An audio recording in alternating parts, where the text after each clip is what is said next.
Today I'm going to share with you the recipe of carrot juice that is healthy and nutritious and delicious. Let's make this together. So into your blender jar goes in 1 carrot. This is a 6 to 7 inch carrot and I peeled it. Next goes in half an inch of ginger. You can add less or more as you like. 2 mint leaves for some refreshing taste. And one of the main flavors comes from this mandarin orange. This is a seedless orange. You can use any orange of your choice. Add in a cup of water and that's it. We are ready to blend this.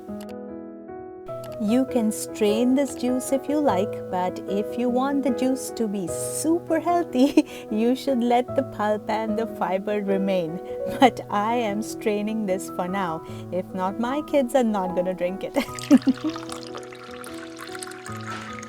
So alright my friends, that's all for today. If you haven't subscribed to my channel yet, it's free. I post exciting recipes every week, so please do it and press the notification bell so the next recipe comes straight to you. Alright then, see you next week. Bye-bye.